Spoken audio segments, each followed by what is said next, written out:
इस Samsung 3322i है। इसका प्रॉब्लम है डिस्प्ले लाइट का।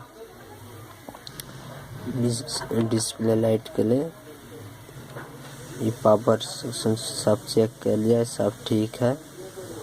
ये आइस गए हैं, इसको आइस अभी नहीं मिलता है तो इसको एक जम्पर करा है। यहाँ से 1 number 2 number 3 number 4 number pin से इसको आइस को रिमूव करके उठा के यहाँ से जम्पर करना है। जम्पर करना है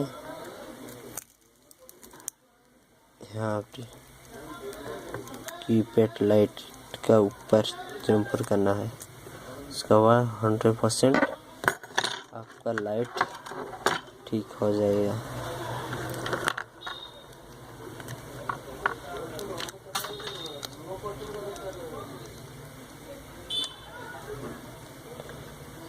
देखिए डिस्प्ले लगा दिया और बैटरी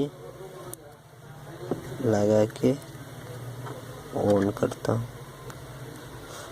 लेट होएगा ऑन होना क्यों ना डिस्प्ले सेक्शन से कीपैड सेक्शन करने से डिस्प्ले सेक्शन को कनेक्शन गया है। Okay, thank you.